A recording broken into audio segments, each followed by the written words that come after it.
being on the sidewalk. And at that time, once you made entrance inside, do you know where your partner was?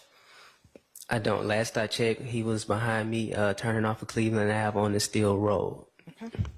Once you got into the apartment complex and you see who you believe to be Mr. Eppinger, what did you do? I tried to pull ahead of Mr. Eppinger, get out. I gave him commands, advising him that he did have paper. Also told him he had warrants. He kind of looked at me, looked past me, proceeded to walk past me. At this time, I'm traveling behind Mr. Eppinger. I go to put hands on him, start to pull on him and things of that nature. And as I'm pulling on him, trying to grab him, I kind of start to look over my shoulder, trying to locate my partner, because Mr. Eppinger at the time was non-compliant, still walking, still kind of doing what he was doing. And when my partner wasn't there at that time, I chose to transition from lethal force, downgraded to my taser. Went to go tase Mr. Eppinger, but when I went to go access my taser, I couldn't drop the hood. I didn't drop the hood, and so when I turned my body to access it with my right hand is when I started feeling these shots. So let's kind of slow that down, okay? Mm-hmm. Let me ask you this. At the time and when you went to go apprehend Mr. Eppinger, did you have your body cam on? Yes, ma'am. And did you have dash cam in your vehicle? Yes, ma'am. All right. Now, you said that you got out the car and you went to go and grab him. When you got out the car, did you have your gun? Yes, ma'am. I had my gun drawn on him at first. Came out lethal force. He was known to carry weapons and things of that nature. And like I said, I go to put my hands on him because he kind of walks past me. After I told him who I was, announced my agency, let him know that he had warrants. He kept proceeding down the sidewalk.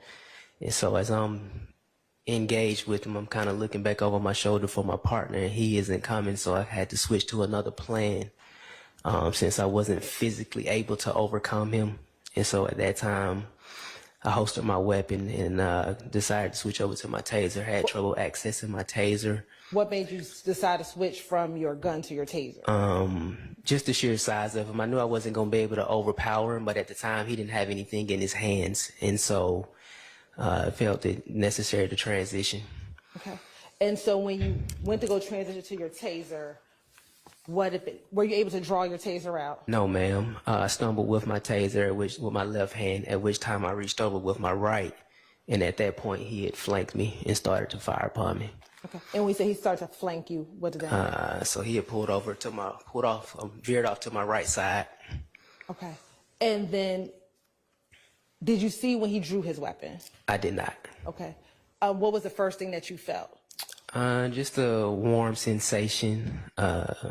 But I knew something was wrong because when I went to re-access my weapon, I could not have use of that arm. And when I turned around to track his person, yeah, all I remember seeing was the muzzle of the gun, the white pants, the black jacket. But at that point, I was pretty much out of the fight.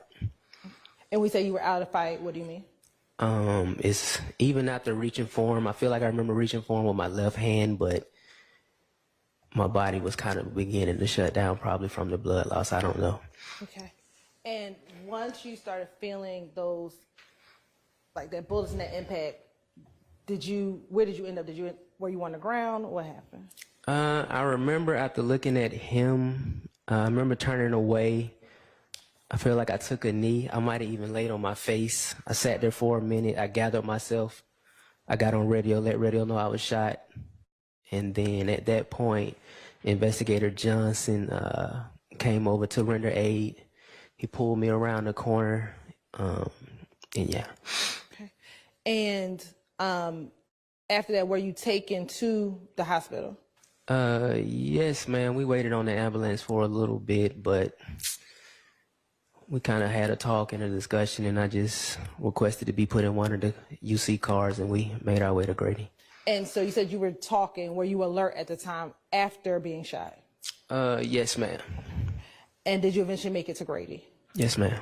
And what were the injuries that you had as a result of this shooting? Well, I was informed that I was shot 6 times, once to the back of the head, 4 to the back of the right shoulder, and 1 to the back of the right leg.